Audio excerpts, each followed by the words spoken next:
हाँ सर, हम ज्वाइन हो चुके हैं। जी सर, जी सर।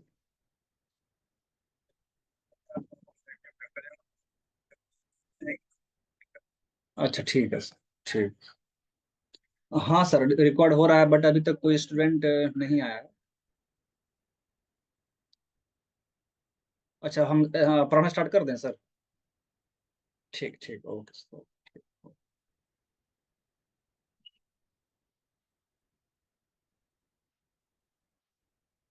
Hello students. तो आज हम लोग स्ट्रेंथ ऑफ मटेरियल स्टार्ट करने जा रहे हैं। ओके। ये आपके एग्जाम के लिए काफी इम्पोर्टेंट है। यहाँ से एटलीस्ट आप किसी भी एई या जेई एग्जाम में अगर आप बैठ रहे हैं तो यहाँ से इस सब्जेक्ट से एटलीस्ट 8 to 10 क्वेश्चंस तो मिनिमम पूछे ही जाएंगे। ठीक है। और काफी आसान क्वेश्चन रहते हैं अगर आप अच्छे से इसको पढ़ते हैं। ठीक है। तो फिर आपको एक भी क्वेश्चन में दिक्कत नहीं होगा। ओके। तो सबसे पहले मैं इस टॉपिक का आपको कंटेंट बता देता हूँ, सिलेबस बता देता हूँ कि यहाँ पर हम लोग क्या क्या पढ़ने वाले हैं। ठीक है। फिर हम लोग एकदम बेसिक से स्टार्ट करेंगे।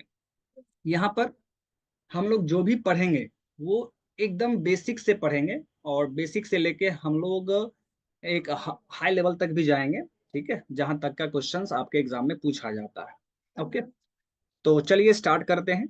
तो यहाँ पर देखिए आपका जो कंटेंट है, जो आपका टॉपिक आपको पढ़ना है, सबसे फर्स्ट में हम लोग स्ट्रेस एंड स्ट्रेन के बारे में बात करेंगे।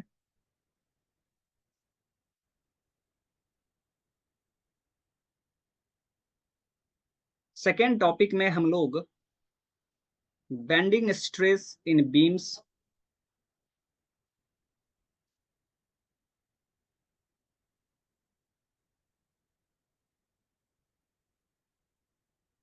उसके बाद तीसरा टॉपिक जो होगा वो हम लोग देखेंगे टॉर्शनल शियर स्ट्रेस, या सिंपली आप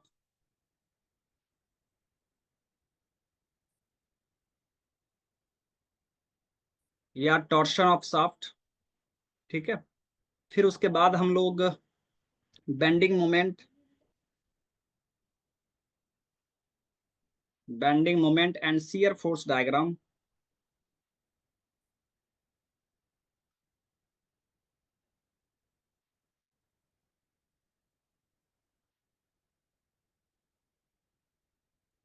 फिर हम लोग इसके बाद डिफ्लेक्शन ऑफ बीम्स देखेंगे।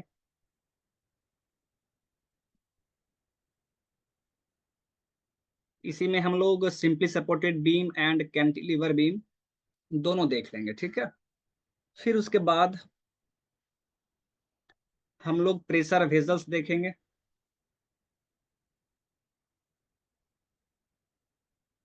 ओके। फिर कॉलम एंड स्ट्रट्स।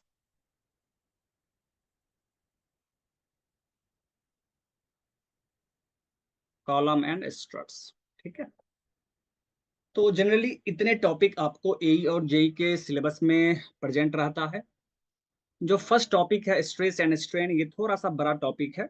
इसमें हम लोग सभी तरह के स्ट्रेस एंड स्ट्रेन के बारे में बात कर लेंगे। ठीक है।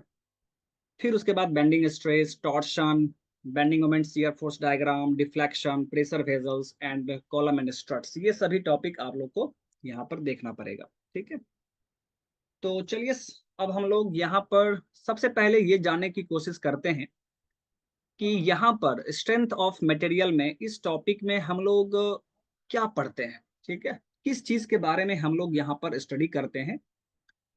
तो आपको नाम से ही लग रहा है, टॉपिक का नाम क्या है, स्ट्रेंथ ऑफ मटेरियल।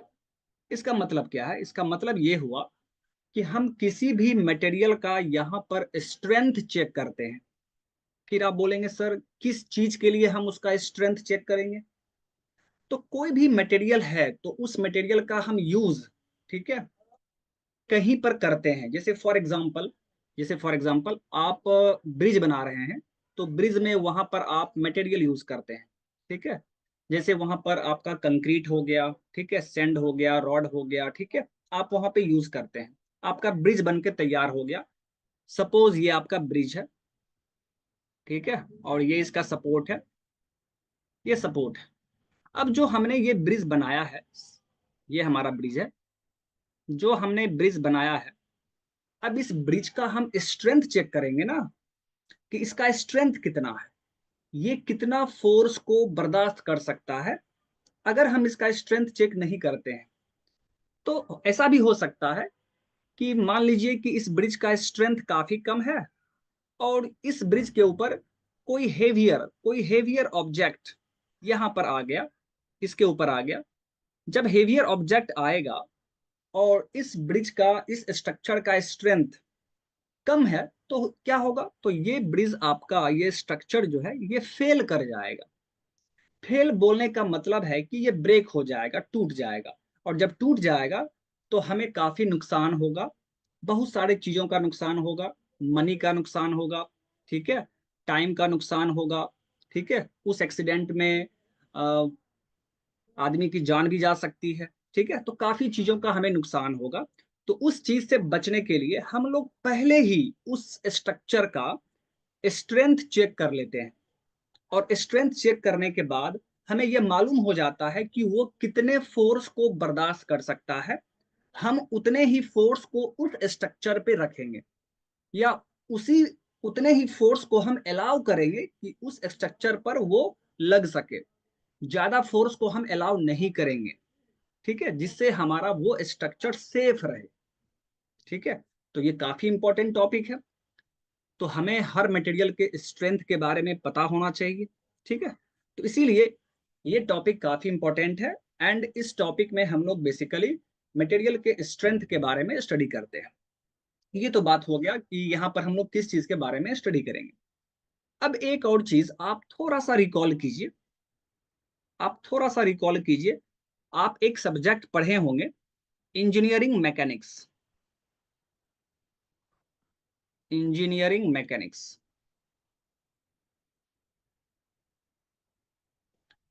इस सब्जेक्ट में आप जितने भी बॉडी के बारे में बात कर रहे होंगे, इस सब्जेक्ट के अंदर आप किसी भी बॉडी के बारे में बात करते हैं, वो जो बॉडी होता है वो हमारा रिजिड बॉडी होता है, ठीक है। इंजीनियरिंग मैकेनिक्स में आप याद कीजिए, सपोज ये आपका इंक्लाइन प्लेन है, यहाँ पर एक बॉडी रहता है, आपको याद होगा। सपोज यहाँ पे एक फोर्स लग रहा है, ठीक है। तो यहाँ पर क्या हो सकता है? तो आप बोलेंगे कि सर ये बॉडी जो है ये यहाँ पे स्लाइड हो सकता है। तो ये इस तरह के जितने भी बॉडीज हम लोग इंजीनियरिंग मैकेनिक्स में पढ़ते हैं, वो सभी बॉडी को हम लोग रिजिड बॉडी कहते हैं। This body is rigid body. Rigid body क्या होता है? तो ऐसा बॉडी जिसमें डिफॉर्मेशन ना हो। आप कुछ भी फोर्स लगा दीजिए, कुछ भी कर लीजिए, वो बॉडी डिफॉर्म नहीं हो सकता है। डिफॉर्म का मतलब क्या होता है? उसका शेप एंड साइज चेंज नहीं होगा। डिफॉर्म का मतलब है शेप एंड साइज चेंज हो जाना। लेकिन रिजिड बॉडी ऐसा बॉडी होता है, आप उस पर कुछ भी कर लीजिए, कोई भी फोर्स लगा दीजिए, वो डिफॉर्म नहीं होगा। दैट मीन्स उसका शेप एंड साइज चेंज नहीं होगा। जैसे कि ये हमारा, सपोज मान लीजिए कि आपके पास कोई इस तरह का बॉडी है, कोई मटेरियल है, ठीक है, बट ये हमारा रिजिड है। मान लीजिए थोड़ा देर के लिए कि ये बॉडी हमारा रिजिड है, ओके।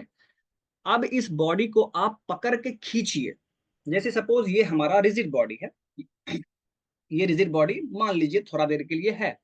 अब हम इसको यहां से पकड़ेंगे, इसको यहां से पकड़ेंगे, और यदि हम खींचते हैं, कितना भी ताकत आप लगा दीजिए, ये इसका शेप एंड साइज चेंज नहीं होगा। उसी को हम लोग बोलते हैं कि ये डिफॉर्म नहीं होगा, ठीक है। तो आप यहाँ पर कुछ भी फोर्स लगा दीजिए, कितना भी फोर्स लगा दीजिए, डिफॉर्मेशन नहीं होगा। No deformation.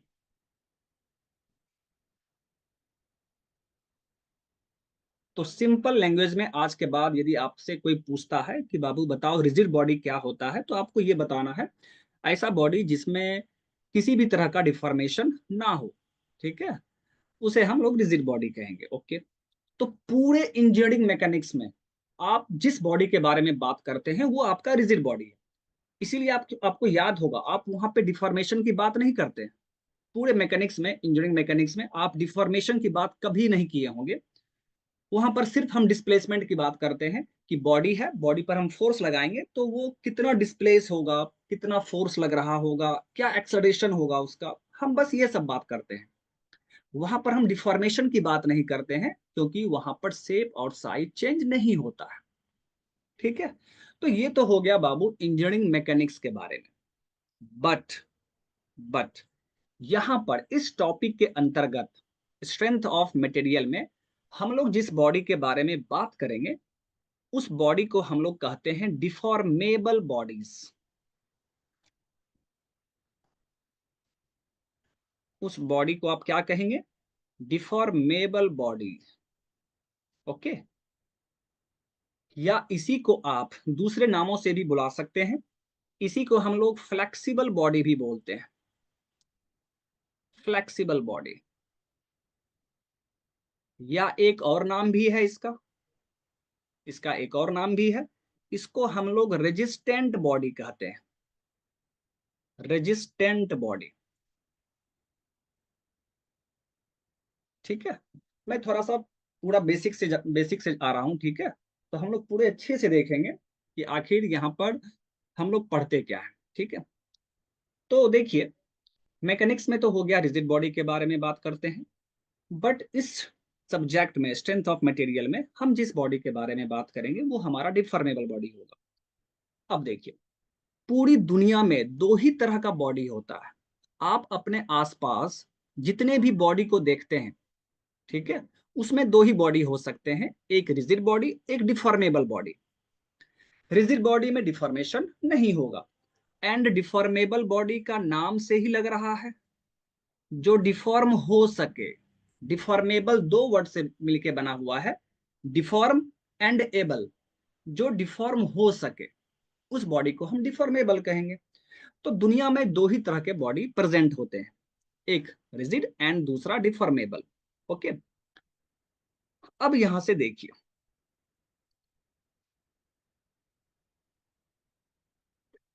सबसे पहले आप देखिए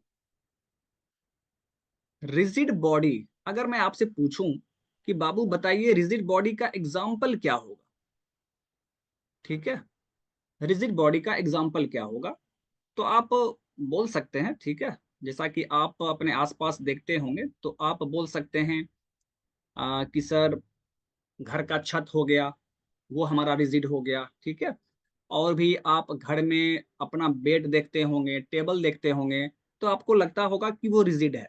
ठीक है, क्योंकि उसमें डिफॉर्मेशन नहीं हो रहा। लेकिन मैं आपको बता दूं, दुनिया में कोई भी बॉडी रिजिड बॉडी होता ही नहीं है, कोई भी बॉडी। आप किसी भी बॉडी का एग्जाम्पल सोच सकते हैं, बट वो रिजिड बॉडी नहीं होगा। जैसे फॉर एग्जाम्पल मान लीजिए कि आपका घर का छत है। ठीक है, घर का छत है, सपोज ये वाला, क्या ये रिजिड बॉडी होगा? नहीं। आप यदि अपने गांव में या कहीं पर भी ऐसा देखते होंगे कि जो घर बहुत पुराना है, बहुत पहले बना हुआ है, वो घर धीरे धीरे क्या होता है, झुक जाता है, उसका छत जो है वो इस शेप का हो जाता है। देखिएगा, इस शेप का छत हो जाता है। इसका क्या मतलब है? इसका मतलब है कि छत जो है वो डिफॉर्म हो गया है, उसका शेप चेंज हो गया है, उसका साइज भी चेंज हो गया है, तो वो भी हमारा रिजिड बॉडी नहीं है। ओके, फिर आपको लगता होगा कि सर स्कूल में या कॉलेज में हम जिस बेंच पे बैठते हैं वो हमारा क्या है, रिजिड बॉडी है, क्योंकि हमारे बैठने से वो डिफॉर्म नहीं हो रहा। ठीक है, बहुत अच्छी बात है। लेकिन देखिए, जितने भी बॉडी आप अपने आसपास देख रहे हैं जिसमें डिफॉर्मेशन नहीं हो रहा है, वो एक्चुअली हमारा डिफॉर्मेबल बॉडी ही है। लेकिन हम उसको अपने पर्पस के लिए रिजिड बॉडी की तरह यूज कर रहे हैं। जैसे कोई भी टेबल है, सपोज ये टेबल है, तो टेबल हम किस पर्पस के लिए बनाए हैं? हम लोग जो टेबल बनाते हैं वो अपने पर्पस के लिए ना। तो हम किस पर्पस के लिए बनाए हैं? तो बुक्स रखने के लिए, कोई सामान रखने के लिए जिसका वेट कम हो। ठीक है, तो छोटे मोटे सामान को रखने के लिए हम टेबल बनाते हैं। ठीक है, तो यहाँ पे छोटे मोटे सामान हम लोग रखते हैं, तो हमारा पर्पस ये है। तो फिर इस स्मॉल वेट के कारण हमारा टेबल डिफॉर्म नहीं होता है, फिर हमें लगता है कि ये तो रिजिड बॉडी हो गया। नहीं बाबू, आप जानते हैं, अगर इसी टेबल पे हम कुछ हेवियर, अब बहुत हेवियर सामान यहाँ पे रख दीजिए, बहुत हेवियर ऑब्जेक्ट आप यहाँ पे रख दीजिए, तो ये टेबल क्या होगा? ये टेबल आपका ब्रेक हो जाएगा, टूट जाएगा। और जैसे ही ब्रेक हुआ तो क्या ये आपका रिजिड बॉडी कहलाया? नहीं, ये तो डिफॉर्मेबल हो गया। तो हम अपने आसपास जितने भी बॉडी देखते हैं और हमें अगर लग रहा है कि वो रिजिड बॉडी है, तो एक्चुअल में वो रिजिड बॉडी नहीं है, वो डिफॉर्मेबल बॉडी है या रेजिस्टेंट बॉडी है। बट हम अपने पर्पस के लिए उसे रिजिड बॉडी की तरह यूज कर रहे हैं। अगर हम अपना पर्पस चेंज कर देंगे तो फिर वो डिफॉर्म हो जाएगा। मैं आपको एक और एग्जांपल बताता हूँ, चेयर। ठीक है, कोई भी चेयर है, तो चेयर हम लोग क्यों बनाते हैं, किसके लिए बनाते हैं? ह्यूमंस के लिए। ठीक है, चेयर हम लोग अपने लिए बनाते हैं। तो हम लोग जब बैठते हैं उस पे तो चेयर डिफॉर्म नहीं होता है। ठीक है, चाहे वो चेयर लकड़ी का बना हो चाहे प्लास्टिक का बना हो। ठीक है, सपोज लकड़ी का चेयर है, आप उस पे बैठ रहे हैं तो वो डिफॉर्म नहीं हो रहा है, क्योंकि हमने उसको अपने लिए बनाया है, हमारा पर्पस है एक। लेकिन यदि हम अपना पर्पस चेंज कर दें, अगर उस चेयर पे, ठीक है, सपोज फॉर एग्जांपल, अगर उस चेयर पे हम हाथी को बैठा दें तो क्या होगा? हमारा चेयर ब्रेक हो जाएगा। और जैसे ही वो ब्रेक हुआ, दैट मीन्स वो रिजिड बॉडी नहीं है। बात समझ में आ रहा है? आई थिंक अब आपको ये चीज क्लियर हो गया होगा कि दुनिया में कोई भी बॉडी रिजिड बॉडी नहीं होता है। तो आप यहाँ पे क्या लिखेंगे? Rigid body do not exist.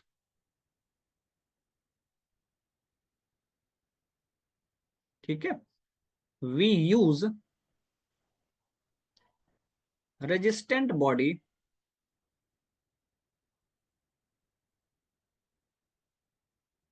As a rigid body,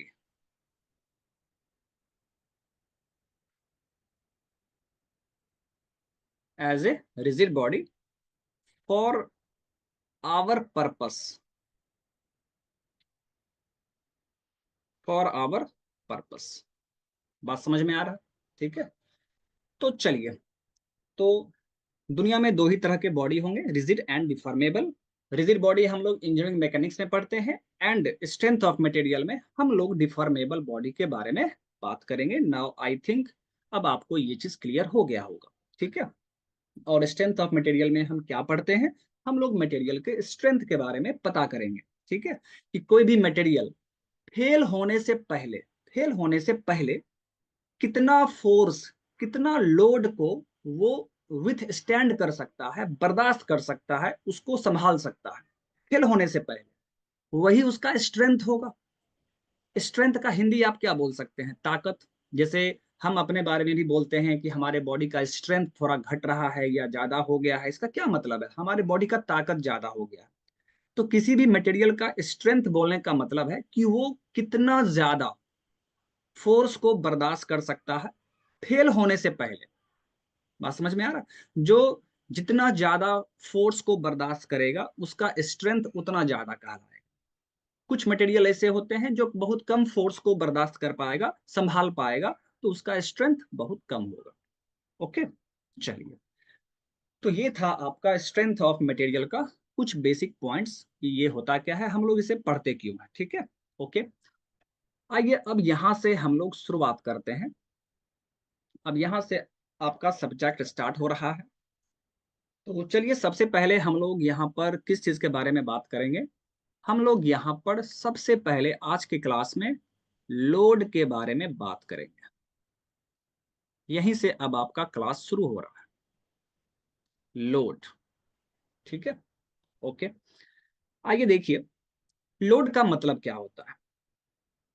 अगर आप बाइक चलाते होंगे, ठीक है, तो अगर आप सिंगल जा रहे हैं तो आपके अनुसार लोड वहां पे बाइक पे जो लोड लग रहा है वो कम है।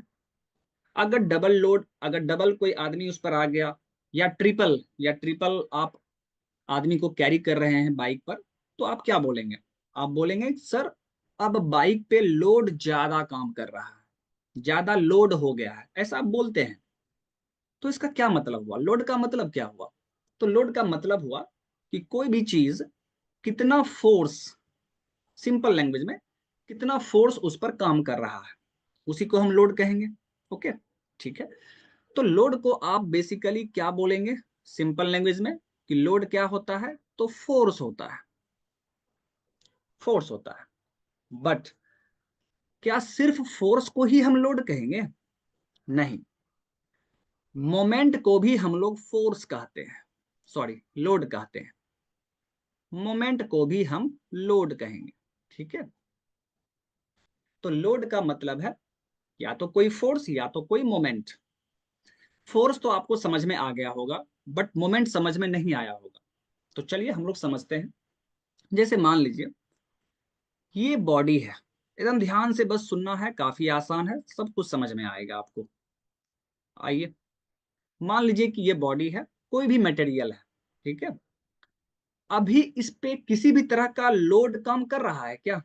आप बोलेंगे नहीं सर, ये तो ऐसे ही रखा हुआ है, फ्रीली रखा हुआ है, इस पर किसी भी तरह का लोड काम नहीं कर रहा है। जैसे बाइक, जैसे बाइक बाइक खड़ा किए हुए हैं आप, तो उस पर किसी भी तरह का लोड काम नहीं कर रहा है। लेकिन अब क्या करेंगे, बाइक पे एक आदमी बैठ जाएगी, तो अब उस पर लोड काम करना शुरू किया। उसी तरह अब इस बॉडी को हम खींचना शुरू करेंगे, खींचना शुरू करेंगे। तो जब खींचना शुरू करेंगे तो कुछ फोर्स लगा रहे होंगे हम, कुछ फोर्स लगा के हम खींच रहे होंगे। अब आप क्या बोलेंगे कि हाँ सर, अब इस पे लोड काम करना शुरू कर दिया है, अब इस पे लोड काम कर रहा है, तो इस फोर्स को हम लोग क्या बोल देंगे? लोड। ओके, चलिए बहुत अच्छा बात। तो फोर्स मतलब सिंपली लोड, ठीक है। अब मोमेंट का समझते हैं, ठीक है।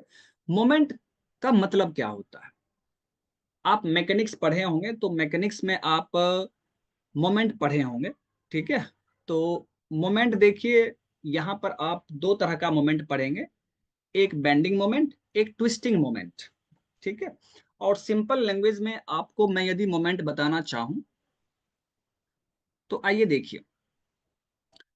सपोज ये कोई बॉडी है, ये बॉडी है, इस बॉडी के इस पॉइंट पे एक फोर्स लग रहा है नीचे की तरफ, और एक फोर्स यहां पे लग रहा है ऊपर की तरफ, बट इसका भी मैग्नीट्यूड एफ ही है, मतलब दोनों फोर्स सेम है, इक्वल फोर्स है, बट अपोजिट इन डायरेक्शन। और बॉडी के किसी दो पॉइंट पे ये दोनों काम कर रहा है। तो इस पूरे सिस्टम को एक नाम दिया गया है, इसको बोला गया है कपल। आई थिंक आपने ये पढ़ा होगा मैकेनिक्स में, इंजीनियरिंग मैकेनिक्स में आपने ये पढ़ा होगा। इस पूरे सिस्टम को हम कपल कहते हैं। अब देखिए, इस फोर्स का इफेक्ट क्या होगा बॉडी के ऊपर। एक ये बॉडी है, एक फोर्स ऐसे नीचे की तरफ और एक फोर्स ऊपर की तरफ, तो सोच के देखिए, तो बॉडी ऐसे घूम जाएगा, ठीक है। मतलब इस फोर्स का इफेक्ट यहां पर रोटेशनल इफेक्ट, बॉडी रोटेट कर रहा है। इसी रोटेशनल इफेक्ट को आप सिंपली मोमेंट बोल सकते हैं। तो मोमेंट जहां भी लिखा रहता है, उसका मतलब ही होता है कि वो मोमेंट क्या प्रोड्यूस कर रहा है? रोटेशनल इफेक्ट प्रोड्यूस कर रहा है। यानी यहां पर जो रोटेशनल इफेक्ट प्रोड्यूस होगा, रोटेशनल इफेक्ट, उसी को हम लोग मोमेंट कहते हैं। या इसका एक और नाम भी है, इसको आप टॉर्क भी बोल सकते हैं, टॉर्क। तो ये सभी चीज आपने पढ़ा होगा मैकेनिक्स में। दो तरह का मोमेंट होता है। आइए मैं दोनों एग्जांपल देता हूं आपको, ठीक है। हम दोनों का एग्जांपल देखते हैं। बाबू आज का क्लास प्योरली बेसिक है, ठीक है। मैं आपको छोटे मोटे टर्म को अच्छे तरीके से समझा रहा हूं, ठीक है। आपको कुछ नहीं करना है। अगर आप मेरे अकॉर्डिंग स्टडी करेंगे, तो मेरी गारंटी ये है कि आपको स्ट्रेंथ ऑफ मटेरियल में एक भी क्वेश्चन मिस नहीं होगा। आप बस क्या करेंगे, मैं बस जो यहाँ पर आपको पढ़ाते रहूंगा, आप उसको ध्यान से सुनेंगे। मैं कोशिश करूंगा कि बहुत स्लो स्लो मैं आपको पढ़ाऊं, ठीक है। आप बस मेरी बातों को ध्यान से सुनेंगे, और जो पीडीएफ आपको शेयर किया जाएगा, पीडीएफ में मैं जो भी लिखूंगा यहाँ पर, ठीक है, उसको आप उसी दिन, जैसे आज पढ़ा रहा हूं, तो आज ही के दिन आपको इसको अच्छे से घर पे स्टडी करना है, पढ़ना है, ठीक है। तो आपका काफी स्ट्रांग हो जाएगा ये टॉपिक। और फिर हम लोग क्वेश्चन भी करेंगे, जैसे जैसे टॉपिक कंप्लीट होते जाएगा, एक टॉपिक कंप्लीट होगा, तो उस टॉपिक पे जितने भी क्वेश्चन बन सकते हैं, वो सभी क्वेश्चन भी हम लोग क्लास में ही देख लेंगे, ठीक है। तो बस इतना सा कीजिए, आपका सब्जेक्ट बहुत अच्छा हो जाएगा, ठीक है। और दिमाग में ये नहीं सोचना है कि स्ट्रेंथ ऑफ मटेरियल हार्ड होता है, ठीक है। आई थिंक मेरे हिसाब से स्ट्रेंथ ऑफ मटेरियल काफी आसान है, बस आपको थोड़ा सा ध्यान देना है। ओके, आइए अब मैं यहाँ पे आपको दो एग्जाम्पल देता हूं। फर्स्ट एग्जाम्पल, मान लीजिए एक बॉडी है, सपोज ये वाला, ये बॉडी है, ये बॉडी है हमारा। अच्छा, मैं बॉडी बोल रहा हूं तो कंफ्यूज नहीं करना है, बॉडी कुछ भी हो सकता है कि ये लोहा का बॉडी हो, आयरन का बॉडी हो सकता है कि सीमेंट का बॉडी हो, ठीक है, या हो सकता है कोई स्ट्रक्चर हो, कुछ भी हो सकता है, ठीक है। आइए, हो सकता है कि ये स्ट्रक्चर ब्रिज में लगा हुआ हो, ठीक है। अब आइए, मान लीजिए इस तरह का कोई स्ट्रक्चर बॉडी है और यहां पर एक फोर्स लग रहा है, यहां पर एक फोर्स लग रहा है। अब आप देखिए इस फोर्स का इफेक्ट क्या होगा। ये बॉडी है, यहाँ पे इस पॉइंट पे इसको फिक्स किया गया है। आप फिगर में देख सकते हैं मैंने फिक्स किया है, मतलब ये वाला जो एंड है ये यहाँ से हिल नहीं सकता है, ये इसको पकड़ के रखा है, फिक्स किया हुआ है। और यहाँ पर हम फोर्स लगा रहे हैं, तो ये फोर्स क्या करेगा, इस बॉडी को नीचे की तरफ बेंड करेगा। मतलब हमारा बॉडी अब कैसा हो जाएगा वो देखिए, हमारा बॉडी ऐसा हो सकता है, हमारा बॉडी ऐसा हो सकता है। दैट मीन्स ये बॉडी बेंड हो गया है, बेंड हो गया है, ठीक है। तो यहां पर जो मोमेंट काम कर रहा है, इस मोमेंट को हम लोग बेंडिंग मोमेंट कहते हैं, क्योंकि यहाँ पे इसका इफेक्ट कैसा है, बेंडिंग इफेक्ट है। So this moment is called bending moment. अब आप में से कुछ को दिमाग में क्वेश्चन आ रहा होगा, सर ये मोमेंट निकालते कैसे, ठीक है। आइए मैं यहां से बताता हूं। जैसे ये दोनों फोर्स इक्वल होना चाहिए, पहला बात, अपोजिट नेचर में होना चाहिए। एक इस तरफ लग रहा है तो एक ऊपर की तरफ लगना चाहिए, अपोजिट डायरेक्शन में होना चाहिए। एंड इस दोनों के बीच इस फोर्स का लाइन ऑफ एक्शन तो ये हुआ, इस डायरेक्शन में काम कर रहा है। फिर दूसरे फोर्स का लाइन ऑफ एक्शन ये हुआ, ये ऊपर की तरफ काम कर रहा है। तो दोनों फोर्स के बीच का परपेंडिकुलर डिस्टेंस क्या होगा। तो आप बोलेंगे कि सर यहां से यहां तक इस डिस्टेंस को हम लोग क्या कहेंगे, perpendicular distance between these forces. और इस डिस्टेंस को सपोज आप आर बोल रहे हैं। तो मोमेंट हम निकालते कैसे हैं, मोमेंट हम निकालते हैं जो फोर्स काम कर रहा है उसका वैल्यू यानी फोर्स मल्टीप्लाइड बाय उसके लाइन ऑफ एक्शन के बीच का परपेंडिकुलर डिस्टेंस, परपेंडिकुलर डिस्टेंस। बस हो गया। यानी यहां से मोमेंट क्या मिल जाएगा हमें, F इंटू आर। बस यही करके हम लोग मोमेंट निकालते हैं। अब आइए, अब आप यहाँ पे बेंडिंग मोमेंट भी कैलकुलेट कर सकते हैं। तो पहला चीज यहां पर आपको कंफ्यूजन हो रहा होगा कि सर मोमेंट में तो दो फोर्स आता है, यहां तो आप सिंगल फोर्स दिखा रहे हैं, तो मोमेंट कैसे बन गया। मोमेंट के लिए पहला नियम है दो फोर्स होना चाहिए, दोनों इक्वल मैग्नीट्यूड का होना चाहिए, equal value, and opposite direction में भी होना चाहिए। बट यहाँ तो एक ही फोर्स हम दिखा रहे हैं, तो आपको कंफ्यूजन हो रहा होगा। तो कुछ कंफ्यूजन लेने की जरूरत नहीं है। आप यहाँ देखिए, ये फोर्स नीचे की तरफ काम कर रहा है, बट ये वाला एंड जो है ये फिक्स है, फिक्स है मतलब ये एंड जो है उस फोर्स को रोक रहा है। तो सोचिए कैसे रोक रहा होगा। तो जितना फोर्स ऊपर से लग रहा है ठीक उतना ही फोर्स यहां पर भी काम कर रहा होगा, लेकिन ऊपर की तरफ अपोजिट डायरेक्शन में यहां पर फोर्स काम कर रहा होगा। इसीलिए जो फिक्स एंड है वो नीचे नहीं आ रहा है, उस फोर्स को ये रोक रहा है। जो कि ये फोर्स हमें दिखता नहीं है, बट वो फोर्स प्रेजेंट होता है वहां पर। अब आप बताइए, क्या दो इक्वल फोर्स काम कर रहा है, अपोजिट डायरेक्शन में भी है, ओके, तो मोमेंट तो यहाँ पे होगा ही होगा। एंड दोनों के बीच का परपेंडिकुलर डिस्टेंस क्या होगा, ये वाला होगा perpendicular distance. Suppose this distance is R. तो बेंडिंग मोमेंट क्या हो गया हमारा यहाँ पर, फॉर्मूला क्या है, force into perpendicular distance F into R. Okay, तो पहला एग्जांपल हो गया बेंडिंग मोमेंट। एक और मोमेंट होता है, मैं बस थोड़ा सा बेसिक बता रहा हूं, हम लोग अभी मोमेंट में पूरा डिटेल में नहीं जा रहे हैं, हम लोग ये सब फिर से डिटेल में पढ़ेंगे। ठीक है, अभी मैं बस जस्ट आपको रिकॉल कर रहा हूं जो आप मैकेनिक्स में पढ़े होंगे। ठीक है, मैं बस उसी को रिकॉल कर रहा हूं। ठीक है, आइए दूसरा मोमेंट जो है, दूसरा जो एग्जाम्पल होगा वो हम लोग ट्विस्टिंग मोमेंट का एग्जाम्पल लेते हैं। ट्विस्टिंग मोमेंट, ठीक है, आइए ट्विस्टिंग मोमेंट क्या होता है। जैसे मान लीजिए ये बॉडी है, ये बॉडी है सपोज। ठीक है, जैसे फॉर एग्जांपल ये बॉडी है, अब हम इसको ऐसे पकड़ रहे हैं और फिर इसको घुमा रहे हैं, मतलब हम इसको ट्विस्ट करना चाह रहे हैं, ट्विस्ट करना चाह रहे हैं।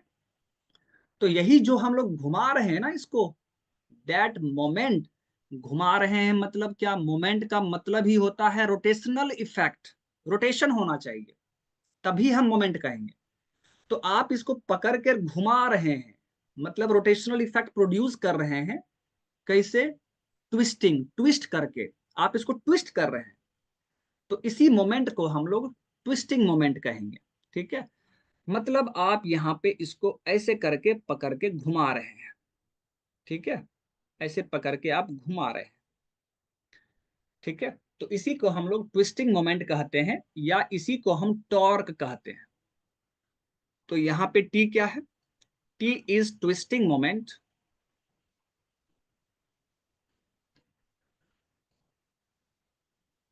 या इसी को हम लोग क्या कहेंगे, टॉर्क। तो दो तरह का मोमेंट होता है। ओके, एक बेंडिंग मोमेंट, एक ट्विस्टिंग मोमेंट। तो हम लोग पढ़ क्या रहे हैं, हम लोग पढ़ रहे हैं लोड। तो लोड हम लोग किसको कहेंगे, सिंपली फोर्स को कहेंगे, मोमेंट को भी कहेंगे। कैसे, मोमेंट को कैसे कहेंगे, आइए यहाँ पे हम देखते हैं। तो फोर्स का तो समझ में आ गया होगा आपको कि फोर्स को हम लोड क्यों कहते हैं। मोमेंट का देखते हैं। जैसे फर्स्ट फिगर था बेंडिंग मोमेंट का, आइए देखिए, ये बॉडी है, ये बॉडी अभी ऐसे रखा हुआ है, क्या इस बॉडी पे अभी किसी भी तरह का लोड काम कर रहा है, आप बोलेंगे नहीं सर। लेकिन अब यहाँ पे एक फोर्स काम कर गया और ये बेचारा बॉडी जो है बेंड हो गया, बेंड हो गया। मतलब अब इस फोर्स के कारण बॉडी बेंड हो चुका है, मतलब वहां पर बेंडिंग मोमेंट काम कर रहा है।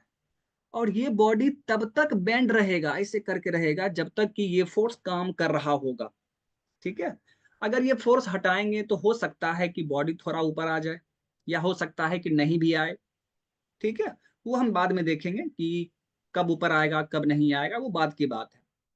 लेकिन जब तक ये फोर्स काम कर रहा होगा तब तक बॉडी बेचारा बेंड ही रहेगा, मतलब उस पे बेंडिंग मोमेंट काम कर ही रहा है। कुछ देर पहले उस पे मोमेंट कुछ काम नहीं कर रहा था, लोड काम नहीं कर रहा था, बट थोड़ी ही देर के बाद जैसे ही फोर्स काम किया अब बॉडी बेंड हो गया, और ये बेचारा हमेशा बेंड हुआ ही रहेगा जब तक कि फोर्स वहां से हटाया ना जाए। तो बॉडी पर अब कौन सा लोड काम कर रहा है, तो आप बोलेंगे सर अभी तो बेंडिंग मोमेंट काम कर रहा है, मतलब बेंडिंग मोमेंट भी हमारा क्या हुआ, लोड हुआ। ठीक है, उसी तरह ट्विस्टिंग मोमेंट का जो एग्जांपल आप देखे थे, सपोज ये हमारा बॉडी है, बताइए, जैसे ये बॉडी है, क्या इस पर अभी किसी तरह का लोड काम कर रहा है, नहीं, इस तरह रखा हुआ है, दैट मीन्स इस पर लोड काम नहीं कर रहा है। अब हम क्या किए, इसको यहां से पकड़े, इसको यहां से पकड़े, फिर इसको ट्विस्ट कर रहे हैं, ट्विस्ट, ट्विस्ट करना शुरू कर दिए। तो जैसे ही आप इस दोनों एंड को ट्विस्ट करना शुरू कीजिएगा तो अब इस पे ट्विस्टिंग मोमेंट काम कर रहा है। तो क्या अब हम लोग ऐसा बोल सकते हैं कि अब इस बॉडी पे लोड कौन सा काम कर रहा है, तो आप बोलेंगे सर ट्विस्टिंग मोमेंट काम कर रहा है। ठीक है, तो इसीलिए मैंने बोला कि चाहे वो बेंडिंग मोमेंट हो चाहे वो ट्विस्टिंग मोमेंट हो, दोनों ही हमारा क्या है, लोड है। इसीलिए आपको याद रखना है आज के बाद, ठीक है, कि लोड का मतलब ही क्या होता है, फोर्स या मोमेंट। लोड के अंतर्गत फोर्स भी आएगा, मोमेंट भी आएगा। बात समझ में आ रहा है? आप बहुत सारे स्टूडेंट को डाउट रहता है कि लोड का मतलब सिंपली फोर्स होता है, ऐसा कुछ भी नहीं है, लोड में मोमेंट भी आता है। नाउ आई थिंक अब आपको ये चीज क्लियर हो गया होगा कि लोड क्या है, ठीक है।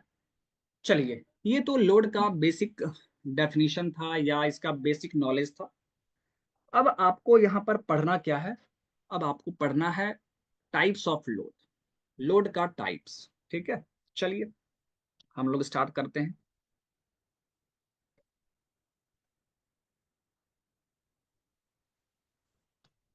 Types of load.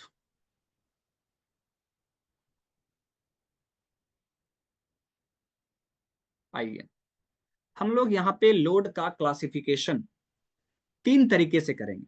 तीन तरीके से आप लोड का क्लासिफिकेशन देखेंगे।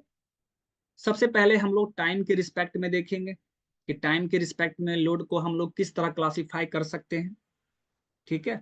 फिर हम लोग देखेंगे कि लोड का डायरेक्शन क्या है, उसके आधार पे भी हम लोड को क्लासिफाई करेंगे। एंड तीसरा क्लासिफिकेशन जो है, लोड के डिस्ट्रीब्यूशन के आधार पे, लोड को हम किस तरह डिस्ट्रीब्यूट कर रहे हैं उसके आधार पे भी हम उसको क्लासिफाई करेंगे, ठीक है। तो तीनों क्लासिफिकेशन आपको देखना है, ओके।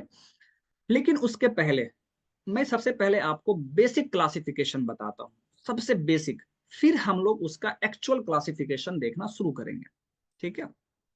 आइए, तो लोड का मतलब क्या है, फोर्स या मोमेंट। अब लोड को एकदम बेसिक में दो पार्ट में डिवाइड किया गया, लोड को दो भागों में बांटा गया है, ओके। फर्स्ट होता है, फर्स्ट जो बांटा गया है, that is externally applied load, externally applied load, okay. And जो दूसरा है, that is self weight, self weight. अभी अगर देखा जाए तो क्लासिफिकेशन शुरू नहीं हुआ है, लेकिन ये बेसिक है, कोई भी लोड होगा, आप ऐसे समझ के चलिए। हम लोग जो इसके बाद तीन क्लासिफिकेशन देखने वाले हैं, तीन तरह का क्लासिफिकेशन देखेंगे लोड का, उसमें लोड का जितना भी टाइप होगा, सपोज सपोज नॉर्मल लोड है, नॉर्मल लोड है, तो वो नॉर्मल लोड एक्सटर्नली अप्लाइड भी हो सकता है, सेल्फ वेट भी हो सकता है। बात समझ में आ रहा है? तो ये सबसे बेसिक क्लासिफिकेशन, ठीक है। लेकिन इसके बाद हम लोग वन बाय वन करके तीनों क्लासिफिकेशन देखें, ठीक है। आइए, तो लोड को दो भागों में बांटा गया है। सबसे पहला है externally applied load and second is self weight. अब देखिए, ये जो फर्स्ट टाइप है एक्सटर्नली अप्लाइड लोड, इसके नाम से आप क्या समझ रहे हैं? अगर नाम को आप देखें, एक्सटर्नली मतलब बाहर से, अप्लाइड मतलब जो बाहर से अप्लाई हुआ है, ऐसा लोड जो बाहर से अप्लाई हो रहा है बॉडी के ऊपर, उसे हम एक्सटर्नली अप्लाइड लोड कहेंगे। फॉर एग्जाम्पल, यहां पर एक बॉडी है, अभी इस पे कोई लोड काम नहीं कर रहा है, सपोज यही बॉडी है, इस पर कोई भी लोड काम नहीं कर रहा है। फिर आपने इसको पकड़ा, इसको पकड़ा, फिर आपने खींचना शुरू किया, मतलब आप उस पर लोड अप्लाई कर रहे हैं, लेकिन कैसे? बाहर से। बॉडी तो ये रखा हुआ है, आप बाहर से उसको पकड़े हैं और खींच रहे हैं, मतलब किसी के द्वारा वो अप्लाई हो रहा है, तो ये बाहर से लग रहा है, इसीलिए इसका नाम पड़ा है एक्सटर्नली अप्लाइड, बाहर से इसको अप्लाई किया गया है। तो यहाँ पे यदि मैं इसको खींचूंगा यानी पुल करूंगा, तो इस लोड को हम लोग क्या कहेंगे? Externally applied load, okay. उसी तरीके से दूसरा एग्जांपल, अगर मैं इसको पुश करूंगा, तो ये भी तो बाहर से ही अप्लाई हो रहा है, यानी this load is externally applied load, okay. एक और एग्जांपल देख लीजिए जो मैंने अभी ट्विस्टिंग मोमेंट का दिखाया था। सपोज दिस इज बॉडी, इस पे किसी भी तरह का अभी लोड काम नहीं कर रहा है। फिर हमने इसको बाहर से ऐसे पकड़ा, फिर हमने ट्विस्ट करना शुरू कर दिया, ट्विस्ट करना शुरू कर दिया। तो ये हमारा क्या हो गया, लोड हो गया, ट्विस्टिंग मोमेंट। यानी ये भी क्या हो रहा है, बाहर से अप्लाई हो रहा है। सो इसको हम लोग क्या कहेंगे, एक्सटर्नली अप्लाइड लोड कहेंगे। आई होप कि आपको ये चीज समझ में अच्छे से आ गया होगा। चलिए, अब हम लोग सेल्फ वेट की बात करते हैं। सेल्फ वेट का मतलब क्या होता है, इसका हिंदी समझिए। बहुत सारे टर्म का अगर आप हिंदी समझते हैं ना तो बहुत कुछ क्लियर हो जाएगा। सेल्फ वेट लिखा हुआ, सेल्फ का मतलब क्या होता है, खुद का। सेल्फ का मतलब क्या होता है, खुद का। तो हर एक बॉडी का खुद का वेट होता है कुछ, हर एक बॉडी का खुद का वेट होता है, उसी को हम सेल्फ वेट कहते हैं। जैसे मान लीजिए, जैसे हम लोग एग्जांपल यहाँ पे देख रहे हैं।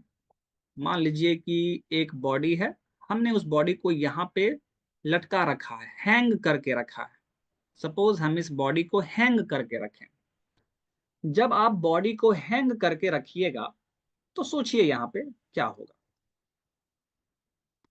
जब हम बॉडी को हैंग करके रखेंगे तो इसका अपना वेट होगा। वो वेट कहाँ से काम करेगा, तो आप जानते हैं सेंट्रॉइड से काम करेगा, सेंटर ऑफ ग्रेविटी से काम करेगा। और वो कहाँ होगा, मिडिल में होगा। यानी इस पॉइंट से आप बोलेंगे कि सर उसका वेट काम कर रहा होगा। ठीक है, इसका वेट काम कर रहा होगा। फिर चूंकि हमने फिक्स किया है तो आप यहां से भी पूरा टोटल वेट निकाल सकते हैं, टोटल वेट निकाल सकते हैं। तो चलिए वेट को हम W से लिख रहे हैं। ठीक है, तो ये देखिए, क्या ये लोड एक्सटर्नली अप्लाइड है, नहीं है, ये तो सेल्फ वेट है ना, ये तो सेल्फ वेट है। तो ये लोड जो आप देख रहे हैं बॉडी के ऊपर जो काम कर रहा है, ये आपका क्या है, self weight. This is not an externally applied load. Okay, आइए। अच्छा, एक और चीज बताइए। जैसे यहां पर फर्स्ट केस में आप देख रहे हैं, जब हम बॉडी को खींचेंगे तो उसका लेंथ चेंज होगा। हम डिफॉर्मेबल बॉडी के बारे में बात कर रहे हैं तो बॉडी का साइज चेंज होगा, तो इसका लेंथ चेंज होगा।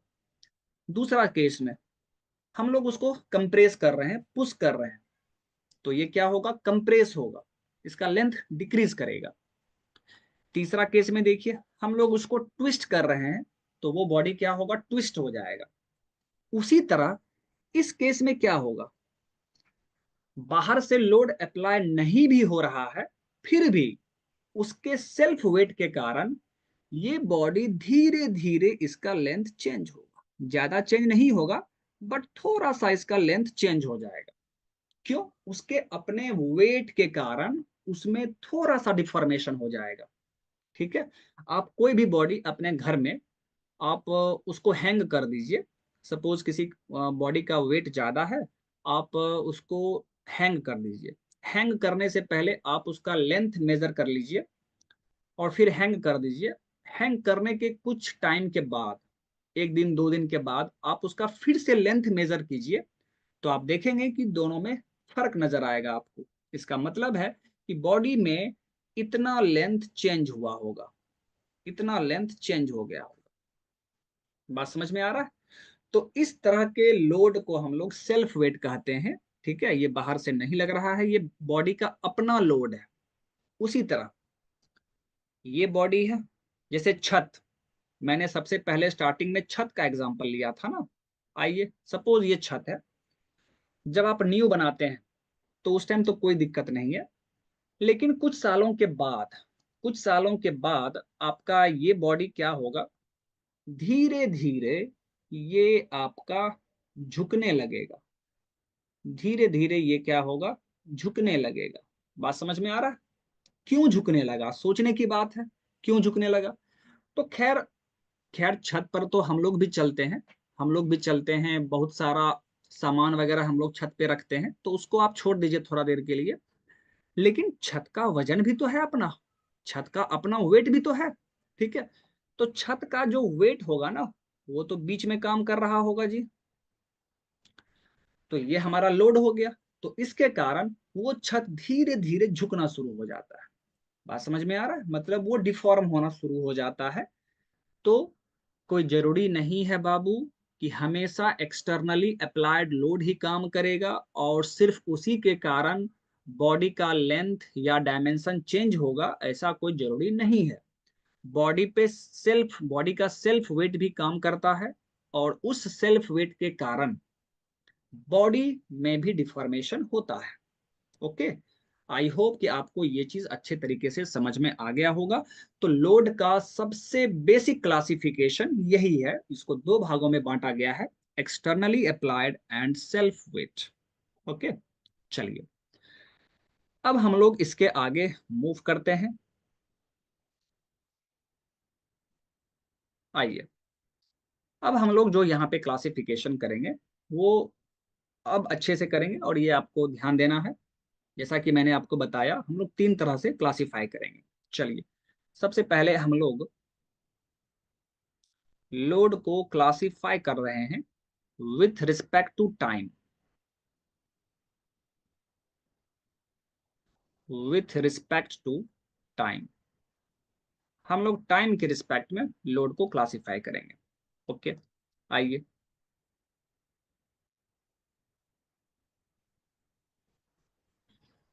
देखिए, टाइम के रिस्पेक्ट में जब आप इसको क्लासिफाई कीजिएगा तो इसको दो भागों में बांटा गया है। First is static load. First is static load and second is dynamic load.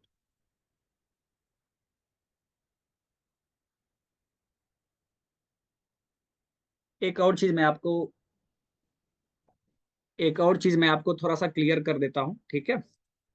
आपको ऐसा भी लग रहा होगा कि सर किसी भी बुक में डायरेक्ट स्ट्रेंथ ऑफ मटेरियल में स्ट्रेस से स्टार्ट होता है, ठीक है। जनरली ये सभी चीज किसी बुक में अच्छे से डिटेल में मेंशन नहीं रहता, तो फिर आप क्यों पढ़ा रहे हैं, ठीक है। तो देखिए, ये सभी चीज पूरा बेसिक है, इसका नॉलेज होना आपके लिए बहुत ही जरूरी है, ठीक है। क्योंकि पूरे स्ट्रेंथ ऑफ मटेरियल में हम लोग लोड के बारे में ही बात करेंगे, तो आपको पूरा लोड क्लियर होना चाहिए, ठीक है। इसीलिए मैं आपको पूरे लोड को अच्छे तरीके से एक्सप्लेन कर रहा हूं। हम लोग पहले इसको अच्छे से देखेंगे, ठीक है। तो फिर आपको आगे कहीं भी प्रॉब्लम नहीं होगा। तो अभी आपको टेंशन नहीं लेना है कि ये सब चीज बुक में नहीं है बट सर पढ़ा रहे हैं, ऐसा कुछ भी नहीं है। मैं आपका पूरा बेसिक को स्ट्रॉन्ग करते हुए आगे बढ़ूंगा, ठीक है। और बस आपको थोड़ा सा फेथ रखना पड़ेगा मेरे पे, ठीक है। जितना मैं यहाँ पे पढ़ाऊंगा वो मोर देन सफिशियंट है, आपको किसी भी बुक में देखने की पढ़ने की जरूरत नहीं पड़ेगी, ठीक है। चलिए, तो लोड को अगर आप टाइम के रिस्पेक्ट में क्लासिफाई कीजिएगा तो इसको दो भागों में बांटा गया है, static load and dynamic load. Okay, अब आइए हम लोग वन बाय वन करके सभी को देखेंगे अच्छे से। पहले मैं अभी क्लासिफाई कर देता हूं, फिर यहाँ पे जितने भी लोड आप देख रहे हैं ना, सबको मैं एक्सप्लेन करूंगा अच्छे से। अब आइए, स्टैटिक लोड को दो भागों में बांटा गया है। फर्स्ट इज डेड लोड, इसको दो भागों में बांटा गया है। फर्स्ट को हम लोग कहेंगे dead load and second is gradually applied load.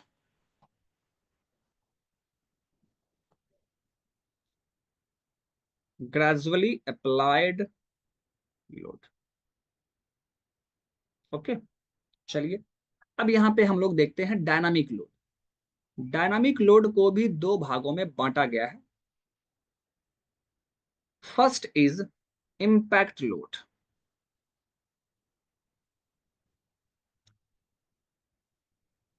First is impact load and second is fatigue load.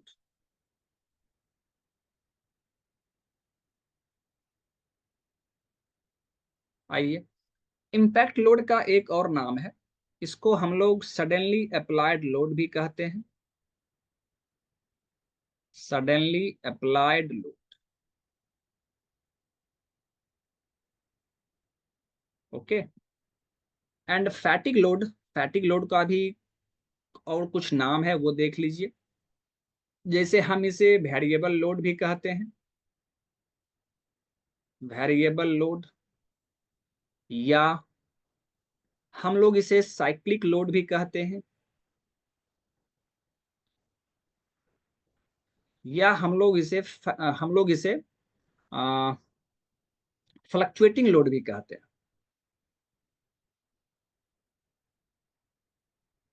Fluctuating load.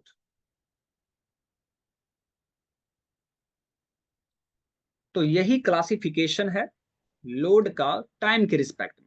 यदि आपको टाइम के रिस्पेक्ट में पूछा जाए तो आप इसी तरीके से लोड को एक्सप्लेन करेंगे, क्लासिफाई करेंगे।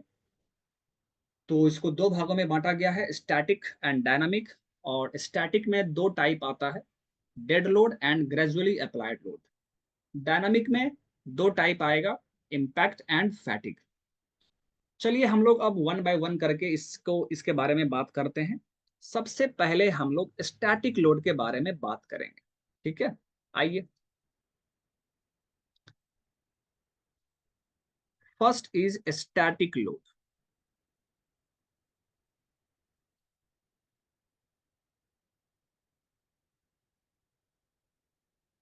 तो स्टैटिक लोड को आप डिफाइन कैसे करेंगे? देखिए, नाम से ही लग रहा है स्टैटिक। स्टैटिक का मतलब क्या होता है? रेस्ट। स्टैटिक का मतलब क्या होता है? रेस्ट। तो आप इसको डिफाइन कैसे करेंगे?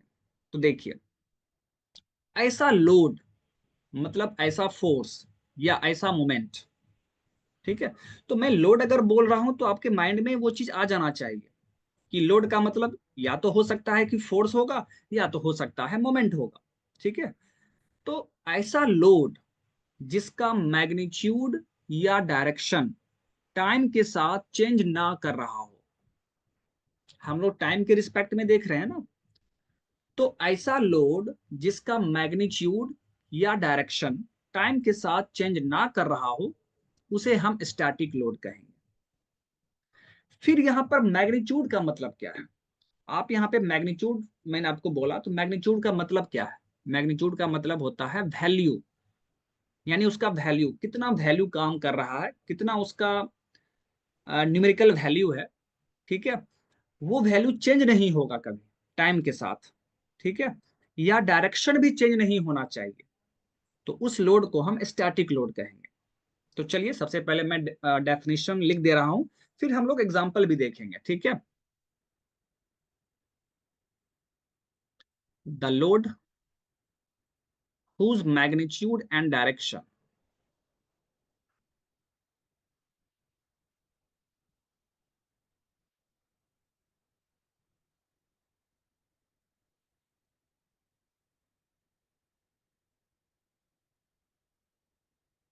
do not change with time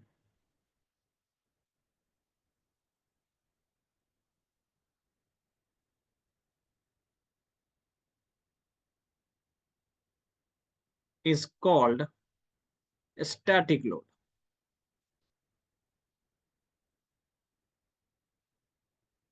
उसी को हम लोग क्या कह देंगे?